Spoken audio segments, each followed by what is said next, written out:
Hoje o presidente dos Estados Unidos, Joe Biden, falou pela primeira vez desde o resultado do processo eleitoral. Ontem nós mostramos aqui ao vivo, no comecinho do Flow News, o discurso da derrotada, candidata derrotada, Kamala Harris. E hoje falou Joe Biden, que era o candidato, desistiu da candidatura, uma campanha que entra para a história, candidato no cargo que desiste da tentativa de reeleição por notar que, enfim, do ponto de vista físico, psicológico, já não havia mais condições de concorrer a um novo mandato. A gente tem um trechinho do que ele falou, né, Tiago? Vamos mostrar então. For over 200 years, America has carried on the greatest experiment in self-government in the history of the world. And that's not hyperbole, that's a fact. We're the people. The people vote and choose their own leaders, and they do it peacefully. And we're in a democracy. The will of the people always prevails. Yesterday, I spoke with President-elect Trump to congratulate him on his victory. And I assured him that I'd direct my entire administration to work with his team to ensure a peaceful and orderly transition. That's what the American people deserve. Yesterday, I also spoke with Vice President Harris.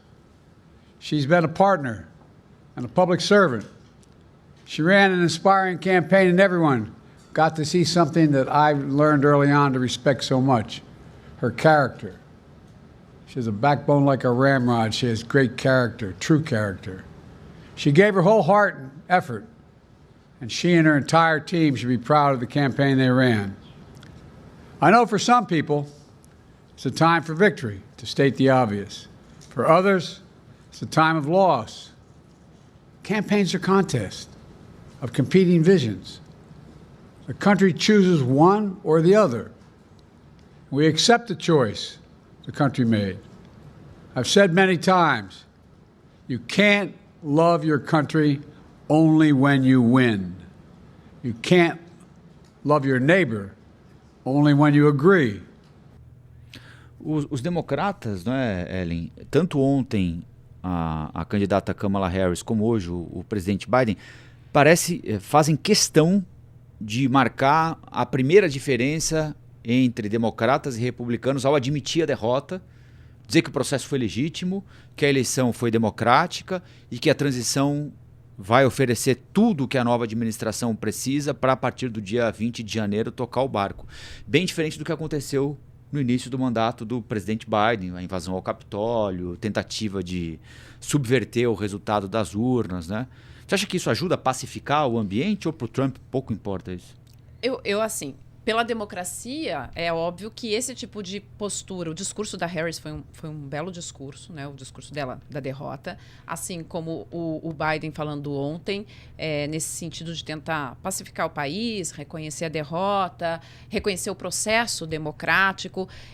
Para a instituição isso é importante, mas está muito distante de ser uma solução para a divisão do país, que é real e que ficou muito evidente nesta eleição, né? Mais distante ainda de ser uma solução para o Partido Democrata, que está num momento extremamente complicado agora, né? Porque o que ficou claro?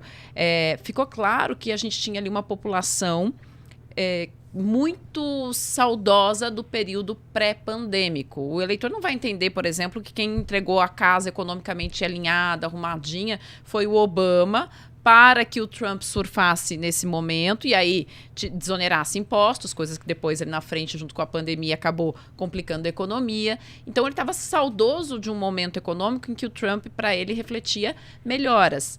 E agora você vem com essa vitória avassaladora do Trump, que foi uma vitória muito avassaladora, e coloca o Partido Democrata numa situação muito difícil. Para onde vai o discurso democrata? Porque ficou muito claro que esse discurso não colou ao longo da eleição. Sim, é muito bom, é muito interessante eles estarem reconhecendo a vitória, isso é importante para a democracia, mas a gente lembra que, por exemplo, a campanha inteira ficou falando de uma ameaça à democracia caso o outro lado vencesse, né? Então esse também não foi o discurso tão pacífico assim dos dois lados ao longo do pleito. Do ponto de vista democrático, qualquer país que tem uma disputa, é importante o perdedor reconhecer o vencedor. Agora, nos Estados Unidos, isso ganha contornos ainda mais intensos, porque por volta das 6, 7 horas da manhã, que foi o momento ali em que Donald Trump foi declarado de fato vitorioso, conseguiu atingir a marca de 270 delegados, esta chancela, ela vem da Associated Press.